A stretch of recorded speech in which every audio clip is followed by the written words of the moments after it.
So hello friends, welcome back and M Breeze again and आज के इस video में हम रिव्यू करने वाले हैं एच सी वर्मा के कॉन्सेप्ट ऑफ फिजिक्स जो बुक आती हैं उनके। ओके, आप जैसा कि जानते हैं कि कोई भी जेई एस्पिरेंट जो कि फिजिक्स में अपने कॉन्सेप्ट्स को स्ट्रॉन्ग करना चाहते हैं तो उसके लिए ये बुक्स बहुत ज़्यादा इंपॉर्टेंट हो जाती हैं। इसके न्यूमेरिकल्स भी बहुत ज़्यादा अच्छे हैं।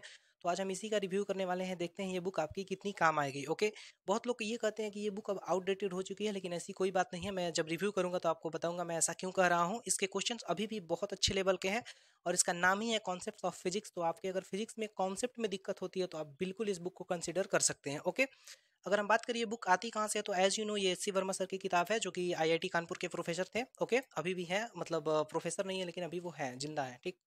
और कॉन्सेप्ट ऑफ फिजिक्स 2 वैल्यूम में आती है। ये है वैल्यूम नंबर 1 जिसमें क्लास 11th के सारे टॉपिक्स कवर हैं, और ये है वैल्यूम नंबर 2 जिसमें क्लास 12th के सारे टॉपिक्स कवर हैं। इसमें मैं कवर लगा दिया हूँ ताकि, क्योंकि अभी मुझे इसे पढ़ना नहीं है तो इसलिए मैं इस पर कवर लगा दिया हूँ ताकि ये प्रोटेक्टेड रहे। ओके, और बाकी ये बुक अपने टाइम की बहुत अच्छी बुक है और अभी भी इस बुक का बहुत ज़्यादा डिमांड है। ओके, सबसे पहले अगर हम बात करें वॉल्यूम 1 की जिसमें क्लास 11th के सारे टॉपिक्स कवर हैं तो देखिए सबसे पहले ये है कवर।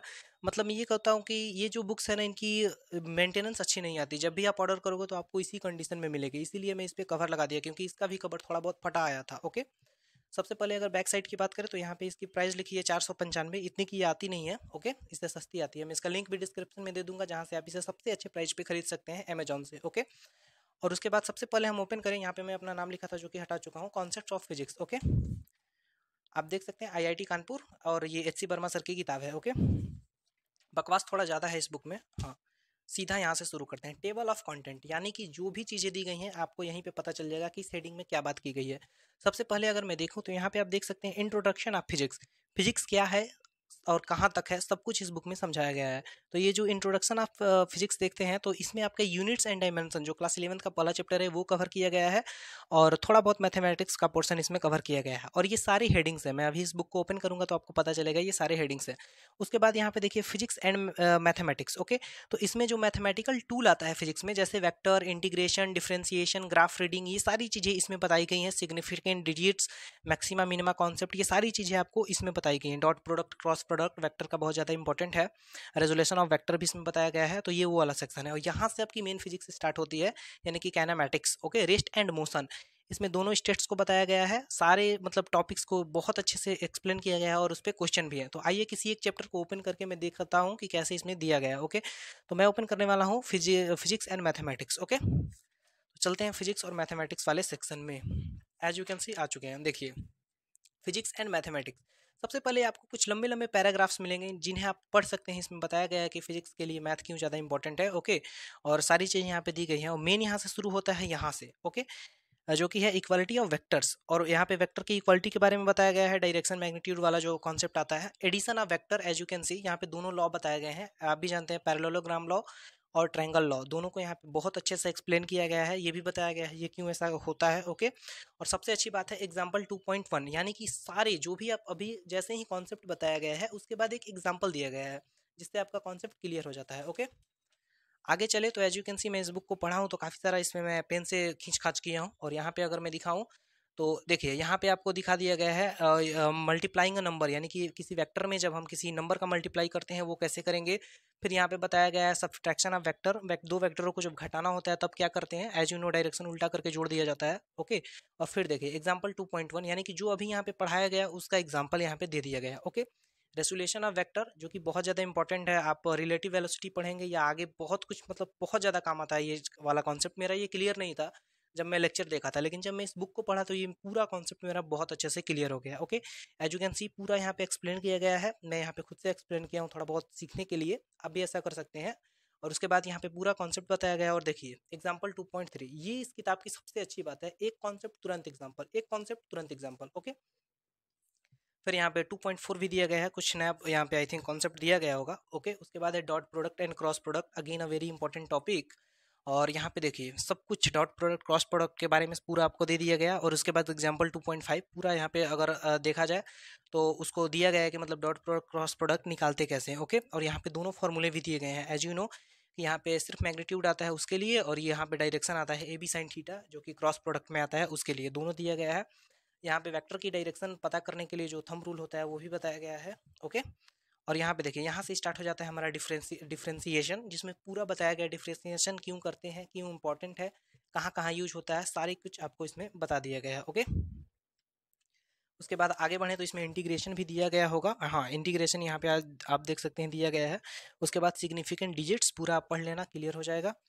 ठीक, यहाँ पे प्रैक्टिस के लिए भी काफ़ी सारे यहाँ पे एग्जांपल्स दिए गए हैं। एज यू कैन सी, यहाँ पे एक है, फिर एग्जांपल, काफ़ी सारे एग्जांपल्स हैं। ओके, इसके अब हम सीधा चलते हैं अपने क्वेश्चन प्रैक्टिस सेशन में। ओके, तो यहाँ पे आप देख सकते हैं क्वेश्चन फॉर शॉर्ट आंसर, ये इस बुक का सबसे अच्छा पोर्शन होता है। अगर आपको करना है इस बुक को तो आप सिर्फ ये करके भी छोड़ सकते हैं, क्योंकि इसके न्यूमेरिकल सच में अब पुराने हो चुके हैं, तो उन्हें करने का कुछ खास सिग्निफिकेंस है नहीं। आप अपने कोचिंग के मटेरियल और पी वाई उसके बुक जो मैं पिछले वीडियो में बताया था, उनमें से क्वेश्चन को ट्राई कर सकते हैं। ओके, लेकिन इससे मत छोड़ना, क्योंकि ये कॉन्सेप्ट बिल्डिंग होता है, जो भी आप पढ़े हैं ना उससे रिलेटेड इसमें क्वेश्चन होते हैं। ओके, ऑब्जेक्टिव 1 ये भी एक कॉन्सेप्ट बिल्डिंग एक्सरसाइज है, कोई बहुत बड़ी बात नहीं है, लेकिन इसमें जो क्वेश्चन आते हैं थोड़े बहुत कैलकुलेटिव होते हैं। ऑब्जेक्टिव 2 में भी क्वेश्चन आते हैं, तो इसमें भी ये सारे जितने भी ऑब्जेक्टिव 2 तक जो भी क्वेश्चन दिए गए हैं, वो सभी के सभी आपके कॉन्सेप्ट बिल्डिंग होने वाले हैं और जेई मेन लेवल के होने वाले हैं। एक्सरसाइज में जो भी क्वेश्चन दिए गए हैं ये जेई एडवांस तक जाते हैं, क्योंकि इनके क्वेश्चन लेवल बहुत अच्छे हैं। मैं इनको करके ट्राई किया हूँ। जैसे ये वाला क्वेश्चन आप करना, बहुत ज़्यादा अच्छा क्वेश्चन है। अगर आपके पास ये बुक है तो, नहीं है तो आप इसे मंगवा सकते हो, मैं इसका लिंक आपको दे दूंगा। ओके, जैसे देख सकते हैं क्वेश्चन नंबर 20 में ट्राई किया था, बहुत अच्छा क्वेश्चन था। मेरे कोचिंग के मॉड्यूल में ऐसा क्वेश्चन नहीं था। ओके, इसीलिए मैं इस पर टिक किया हूँ। और उसके बाद यहाँ पे आंसर दिए गए हैं ऑब्जेक्टिव के, और उसके बाद सारे एक्सरसाइजेस के। सोल्यूशन इस बुक में नहीं दिया गया है। सोल्यूशन के लिए इसकी दूसरी किताब आती है, जिसमें सारे सोल्यूशंस आपको अच्छे से गिवन है, और आप उसको भी ले सकते हैं। मेरे पास वो है भी, अगर आप कहेंगे तो मैं उसका भी रिव्यू ला दूंगा। सोल्यूशन में मैं ये नहीं कहूँगा बहुत अच्छे से सॉल्व किया गया है, थोड़ा थोड़ा बस आपको बता दिया गया है, इसीलिए मैं सोल्यूशन को खरीदना प्रेफर नहीं करता। अब ले लिया हूँ तो है। उसके बाद chapter number 2 rest and motion, सब कुछ वैसा का वैसा ही है, और लेकिन इसके एक्सरसाइज बहुत ज़्यादा अच्छे हैं। आप इसमें ऑब्जेक्टिव वाले ऑब्जेक्टिव 2 तक कर सकते हैं, उसके बाद ना भी करें तो भी चलेगा, और ये तो मतलब मस्ट इंपॉर्टेंट, इसे करना बहुत ज़्यादा जरूरी है। ओके, तो ये था क्लास 11th वाला। ये वाला क्वेश्चन आप जरूर ट्राई करना, ये जेईई मेंस में आ सकता है 2023 में भी, क्योंकि ऐसा क्वेश्चन जेईई कभी नहीं पूछा है, और बहुत बेहतरीन क्वेश्चन है। आप इसको ट्राई करना, दिमाग की नसें हिला देगा। ओके, उसके बाद हम देखते हैं कॉन्सेप्ट ऑफ फिजिक्स का पार्ट 2, यानी कि क्लास 12th वाला। ओके, सब कुछ एकदम वैसा का वैसा है, इसमें कुछ बताने लायक नहीं है। एज यू कैन सी, सब कुछ वैसा का वैसा। सबसे पहले आपका आ गया क्लास 12th के सारे चैप्टर्स।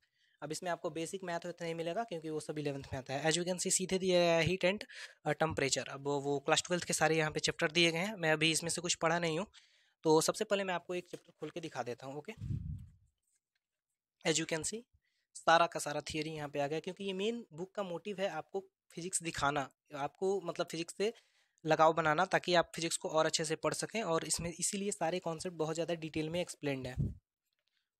एज यू कैन सी, सारे यहाँ पे कॉन्सेप्ट दिए गए हैं। ये भी देखिए, यहाँ पे हेडिंग है, आप इसको पढ़ सकते हैं। आप अगर कोचिंग से पढ़ के आते हैं तो बस आधे घंटे इस बुक पे देना है, आपका सारे कॉन्सेप्ट क्लियर होते चले जाएंगे, ज़्यादा टाइम नहीं लगता इस बुक को पढ़ने में। ओके, फिर यहाँ पे देखिए, अगर आपके कोचिंग में ये वाला हेडिंग पढ़ाया गया, आप आइए और इस घर पे आके इस बार एक बार इसको बस पढ़ लीजिए, आपका क्लियर हो जाएगा। ओके, वर्क आउट एग्जाम्पल्स, ये मैं उसमें बताना भूल गया, लेकिन ये सबसे ज़्यादा इंपॉर्टेंट पोर्शन है।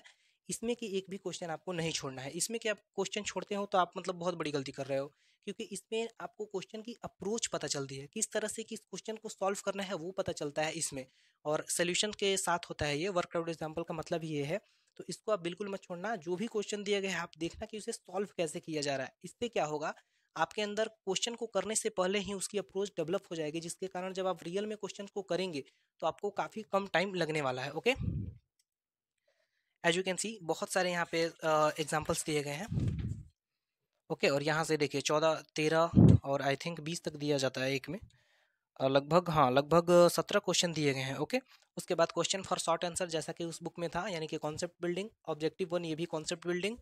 ऑब्जेक्टिव 2 ये भी कॉन्सेप्ट बिल्डिंग है। बहुत ज़्यादा कॉन्सेप्टुअल क्वेश्चन आते हैं इसमें जो क्वेश्चन आते हैं बहुत हार्ड आते हैं इस वाले में, ऑब्जेक्टिव 2 वाले में।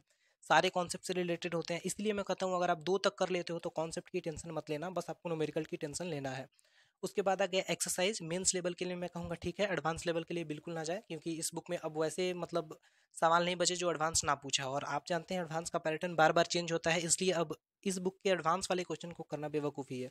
आप उसको मत करें, ऑब्जेक्टिव 2 तक जाएं। लेकिन ये बुक अभी भी मेंस और एडवांस दोनों के लिए बहुत अच्छी है कॉन्सेप्ट के मामले में, क्योंकि इस बुक से आपके सारे कॉन्सेप्ट बहुत अच्छे से क्लियर होते हैं। तो कॉन्सेप्ट के लिए आप ऑब्जेक्टिव 2 तक जा सकते हैं। ओके, तो ये था इस बुक का रिव्यू। आई होप आपको ये वीडियो पसंद आई। किस बुक का रिव्यू आप और चाहते हैं आप मुझे कमेंट में बता देना, मैं उसका जरूर करूँगा। और इसका लिंक मैं डिस्क्रिप्शन में दे दूंगा। पिछले वीडियो में कुछ लोग बोले थे लिंक नहीं मिला, हालांकि मैं लिंक दे चुका था, आप देखना आपको मिल जाएगा। तो इसका लिंक मैं डिस्क्रिप्शन में दे दे रहा हूँ, आप वहाँ से इस बुक को मंगवा सकते हैं। और बाकी ये बुक कॉन्सेप्ट बिल्डिंग के लिए बहुत अच्छा है। एक्सरसाइज के लिए ऑब्जेक्टिव 2 तक करना है, मेन जो इसका एक्सरसाइज है उसे नहीं करना, उससे ज़्यादा कुछ फायदा होने नहीं वाला। एक्सरसाइज के लिए आपको मैं पिछला वीडियो में बताया था पीवाई क्यूज करने के लिए, तो आप उसको लेके और उसमें से पीवाई क्यूज कर सकते हैं। ओके। और भी एक कमेंट आया था पिछले वीडियो में कि सर जो आप बताए थे वो स्टिकी नोट्स वो हमें नहीं मिला। तो देखिए स्टिकी नोट्स कुछ ऐसा होता है एज यू नो, और इसमें कुछ भी लिख के आप दीवार पे चिपका सकते हैं। ये आप अपने लोकल मार्केट में पता करना, अगर वहाँ पे मिल जाता है तो ले लेना, थोड़ा सस्ता मिलेगा। ऑनलाइन लोगे तो ये लगभग 300 का मिलता है। मैं इसका भी लिंक आपको डिस्क्रिप्शन में दे दूंगा।